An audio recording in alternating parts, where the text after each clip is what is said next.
Hey everyone, welcome back to Kinspire Tech. I'll be testing a freshly new website I just completed for new Horigwe Agro Health Foundation, and I will be running it through WebScore.app, a tool that analyzes website performance, SEO, and also user experience. Stick around because I will show you how to test how this tool works and how to use it instantly to improve your own website. So first of all, this new Horigwe website I just finished designing is an organization focused on agriculture, community health solutions. So before handling it over fully or uploading it on a real hosting website, I just hosted it on a free website that gives me free domain name and web hosting for free so that I can actually test it. The client can go through it, and if there's any modification or anything to go through, suggestion they want me to do over, I can actually make some modifications. So that's the aim of hosting it freely. So I wanted to make sure that this website is fast, secure, and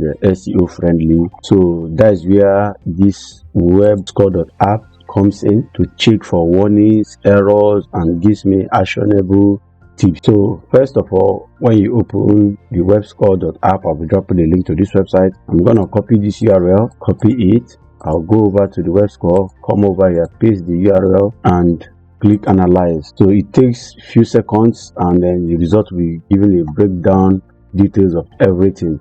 So by the way, this is completely free for quick checks. So if you are a designer on your website, you can actually use this anytime. It's actually free. So you can see over here, it gives me my results, and my score, overall score, is 34, which is way bad. So I'll be looking at some modifications I can do over here while still waiting for the client recommendations. So here you can see it's telling me my overall score is 34, which shows how healthy the site is. Then under the section, you can see SEO essentials. It's actually poor. It passed 6 out of 14. Then HTML, you can see it. You can see visuality and brand poor. Security and compliance is actually on a good review, but is yellow. Performance and optimization good. Hosting and technical configuration perfect.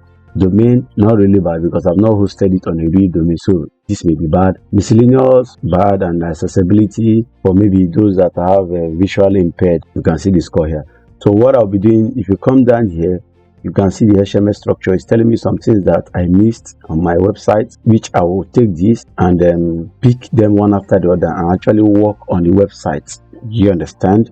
So you can see the detail of everything. Then I can see the past ones. They passed this. These are the things he passed. Then over here you can see advisory. You can see what is telling me. Advice. If you click down here, you can see, okay, this is what is advising me to do for each of them. I should, example, I should do this on my code, so which is what I'm going to work on later. So I just want to show you how the apps work. It asks me to add Peter card tags and some other things. Then failed. This is what some of the things he failed, and there was no error. So these are all the results. So I'll be working over them one after the other to make sure that I fix every wrong score. So that is actually what it works. And if you're building your website for NGOs, for startups, or your personal brand, user experience and SEO is crucial, and it's very important that your website looks beautiful. You can see the website. This is just the first version. I just did this for some days now, been on this, so it has given me this score, which I have to go back and start making some amendments. It won't rank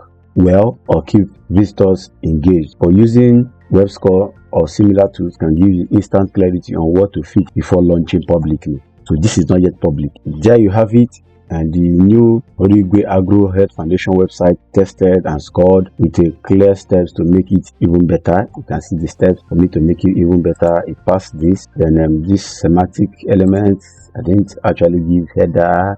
I used actually TypeScript for it. That's why it's actually showing me this, which I'll go back and try fixing some of these suggestions. Then if you want more tutorials like this on website building, SEO, digital solutions, just hit subscribe and turn on the notification icon.